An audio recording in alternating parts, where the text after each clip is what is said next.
ඉතින් ඔයගලන්ට පේනවා ඇති මම මේ ස්ට්‍රෝබෙරි පැල හදාගන්න ගොඩාක්ම මම ප්‍රිය කරන්නේ පෝච්චි වල. ඒකට හේතුවකුත් තියෙනවා. පෝච්චි වල කරද්දී අපිට ලොකු කන්ට්‍රෝල් එකක් තියෙනවා. hello යාළුවනේ, welcome to Suran Advisor. ඉතින් ඔයාලා දැකලා ඇති අපේ channel එකේ අපි අලුතෙන් gardening series එකක් පටන් ගත්තා. ඒකේ තියෙන ගොඩාක් videos තියෙන English වලින් ගොඩාක් අප request ඒ හින්දා ඉතින් මම හිතුවා අපේ channel එකේ ගොඩාක් ලංකාවේ audience ලා ඉන්න හින්දා මීට පස්සේ කරන gardening video සිංහලෙන් උත් කරන්න කියලා. ඉතින් මම ඒතර ඉංග්‍රීසි වීඩියෝ එකකුයි ඒකත් එක්කම සිංහල වීඩියෝ එකකුත් කරන්න මම බලාපොරොත්තු වෙනවා. ඒතකොට අනිත් දැනුම මේ අනිත් කැඩියට share වෙන්න ඕන හින්දා. ඉතින් welcome guys. ඉතින් අපි තාම subscribe කරලා නැත්නම් subscribe කරන්න. අද අපි කතා කරන්න යන්නේ strawberry වගාව. ඉතින් මම ඇත්තටම strawberry වගාව සාර්ථකව ගෙදර කරගන්න පුළුවන් වුණා මට. මමත් beginner කෙනෙක් හැටියට පටන් ගත්තේ. ඉතින් මම strawberry පැල මං ගාව මෙතන තියෙන පැල 10කට වැඩිය සාර්ථකව මම පටන් ගත්තා. ගොඩාක් පලන නෙලා ගත්තා. ඉතින් මම මේ during this course මම ගොඩක් ඉගෙන ගත්තා strawberries ගැන. ඉතින් මම ඉගෙන ගත්ත දැනුම මම ඔයාලටත් share කරන්න හිතනවා. ඉතින් ගොඩක් අට හිතන්නේ strawberries කියන්නේ නුවරඑළිය ප්‍රදේශ විතරයි හැදෙන්නේ කියලා. නමුත් ඒක සත්‍යකින්ම වැරදි. strawberry කියන්නේ ඉර එළියට ගොඩාක් ප්‍රිය කරන පැලයක් සහ ඒ අදාළ conditions දුන්නා නම් ඔයාලට ඕන තැනක strawberry පැලයක් හදා ගන්න පුළුවන්. එතකොට දැන් ඕගොල්ලන්ට පේනවා ඇති මම මෙතන strawberry පැල 10කට වැඩි තියෙනවා. මම මෙයා වගා කරන්නේ පෝච්චි වල. පෝච්චි වල වගා කරද්දී මට සෑහෙන ලොකු control එකක් තියෙනවා strawberry පැලේ සම්බන්ධව. ඒතර මට මේකට සපය ගන්න ජලය මට්ටම සහ වගා මාධ්‍යයට මට වැඩි හසුරුවීමක් තියෙනවා පහළ බිම හිටවනට වැඩිය. එතකොට මේ පෝච්චි වල හිටවද්දී අපිට තියෙන ලොකුම වාසිය වෙන්නේ අපිට මේ දැන් මෙයාලට සපය ගන්න ජලය. මෙයාලට හැමදාම වතුර අවශ්‍ය වෙන්නේ නැහැ. මෙයාලට වැඩිපුර වතුර අවශ්‍ය වෙන්නේ නැහැ. අඩු වතුර අවශ්‍ය වෙන්නේ නැහැ. මෙයාලට වැඩි මේ කියන්නේ පස වැඩි වේලෙන්න නොදී පස තෙත්ව තියන්නත් ඕනේ. වතුර වැඩි වුණොත් එයාලට දිලීර රෝග වගේ දේවල් සෑහෙන්න මේ පැල වලට හැදෙනවා. එතකොට ඒකයි මම මේ ගොඩාක් පෝච්චි වල මේව හදන්නේ. පෝච්චි වල හදපුවම අපිට සෑහෙන ලොකු කන්ට්‍රෝල් එකක් තියෙනවා පැලේ සම්බන්ධව. දැන් ඕනම පේනවා මෙතන සෑහෙන මල් තියෙනවා. සමන් ගොඩක් පලනෙලා ගත්ත මෙතන සෑහෙන ගෙඩි අපිට ස්ට්‍රෝබෙරිස් ගන්න වුණා. දැන් මේවා තාම ලපටි පැල.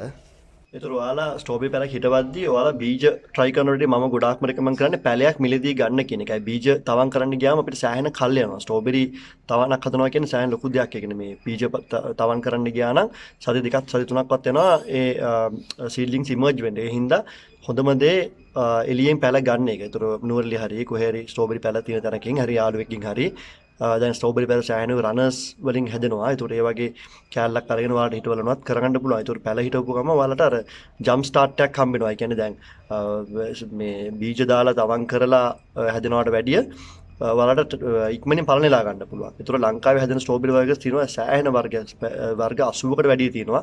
ඉතින් ඔයාලා ගන්න තැනකින් හරියට අහගන්න දිගටම පලන නෙලා ගන්න පුළුවන් වර්ගයක්. දැන් සමහර ඒවා තියෙනවා ජූන් බෙයාරින් කියලා. ඒවා ජූනි මාසේ විතරයි. ඒ කියන්නේ ජූනි ජූලි මාසේ විතරයි පළ දෙන්නේ. ඒතකොට සෑහෙන ලොකු පළදාවක් ගන්න පුළුවන්. ඒ වුණාට ඊට පස්සේ ගෙඩි හටගන්නේ නැහැ. එතකොට මේ සාමාන්‍ය හැමදාම ගන්න පුළුවන් ගෙඩි ගන්න පුළුවන් පළදාව නෙලා ගන්න පුළුවන් වර්ගයක් වෙන්නේ ඒව බෙයාරින් කියන ස්ට්‍රෝබෙරි වර්ගය. ඒතකොට ඒ වර්ගෙම හොයලා ඉල්ලලා ගන්න ගොඩක් කටේ දැනුවත් නැහැ ලංකාවේ.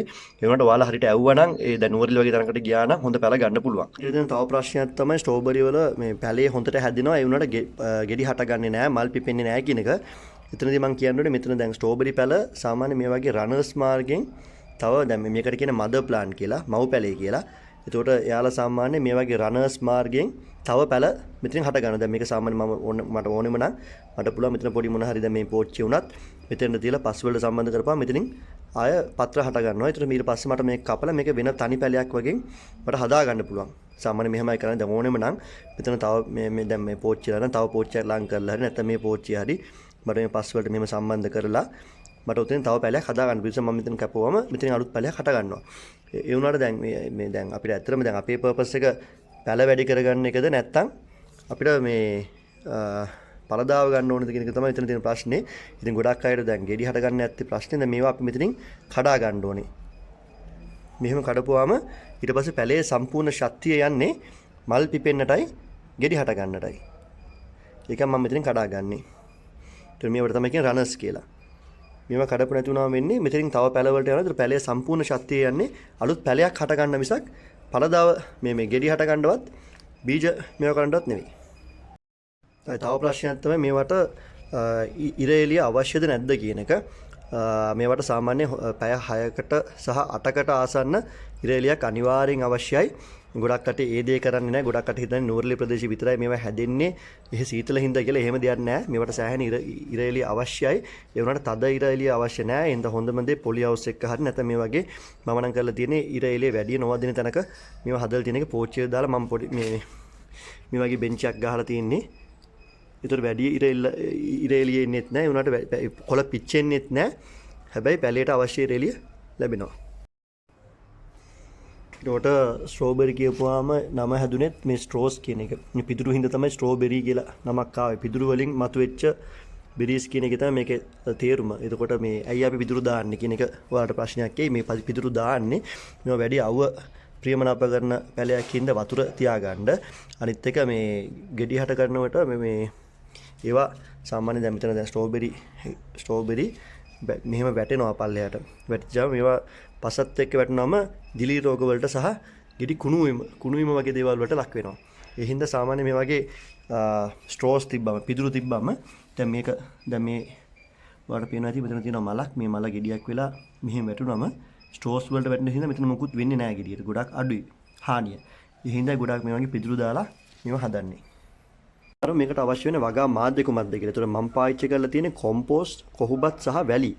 ඒ කියන්නේ මේවට වතුර ගොඩක් ප්‍රිය කරන පැලයක් හින්දා වතුර හිටින්නත් ඕනේ. ඒ වගේ වැඩි වතුර ටක් ගාලා බැසලා යන්න පුළුවන් වර්ගයේ වගා මාධ්‍යයක් වෙන්න ඕනේ. දැන් ඔයගොල්ලන්ට පේනවා ඇති මම මෙතන මේ වතුර දාලා තිනවා වගේ වැඩිපුර වතුර ටික ටක් ගාලා ඩ්‍රේන් වෙලා වැටෙන්නත් ඕනේ. මේවට වතුර වැඩි හිටුවම මේවට දිලීර රෝග එනවා. සහ වතුර අඩු වුණාම මල් පිපෙන්නෙත් නැහැ, පැලෙත් ටක් ගාලා මැරලා යනවා. ඒ හින්දා මේවට සෑහෙන ජලය ප්‍රිය කරන පැලයක්. ඒ වගේ ජලය වැඩි වුණොත් මේකට කරදර. ඒකයි අර කියන ස්ට්‍රෝබෙරි පැලයක් හදනවා කියන හරියට ඒ අවශ්‍ය දේ අවශ්‍ය වෙලාවට සපයා ගන්න එක තමයි අපිට තියෙන ලොකුම ප්‍රශ්නේ මෙතන. ඉතින් මේ ප්‍රශ්නේ විසඳුමක් හැටියට තමයි වගා මාධ්‍ය පාවිච්චි කරන්න ඕනේ කොම්පෝස්ට්, කොහොබත් සහ වැලි කියන වර්ග තුනෙන්ම. ඒ වගේම තව ප්‍රශ්නයක් තමයි ගොළු බෙලි හානිය. ඒතකොට මේවට සෑහෙන ගොළු බෙල්ලෝ තමයි මේවට ඉන්න එකම ප්‍රශ්නේ. ඉතින් ගොළු බෙල්ලෝ වගේ සතුන් මේ කොළ කාලා ගොඩාක් පැල විනාශ කරනවා.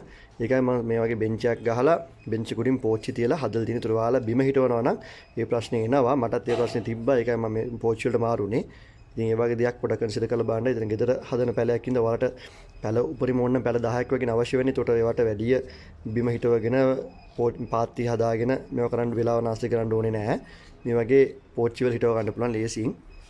ඉතින් මේ වීඩියෝ එක මම කරේ ගොඩක් හදිස්සියෙන් උදේ මට ආපු අයිඩියා එකක් හින්දා මේක ඇත්තටම සිංහලෙන් කරන්න ඕනේ හින්දා මට වැඩි ප්‍රිපෙයාර් වෙන්න උනේත් නැහැ. මගේ හිතේ තියෙන දේවල් මම ඉගෙන ගන්න දේවල් මම ටක් ගාලා මේ වීඩියෝ එකකින් කිව්වා. ඉතින් මොන හරි දෙයක් මිස් වෙලා තිබ්බනම් අතපසු වෙලා තිබ්බනම් ඔයාලා දන්න දෙයක් කමෙන්ට් කරන්න කමෙන්ට් සෙක්ෂන් එකේ. සහ මේ වීඩියෝ මේ channel එක subscribe කරන්න. තව මේ වගේ වීඩියෝස් ගොඩක් මම කරනවා ඉස්සරහට. thank you.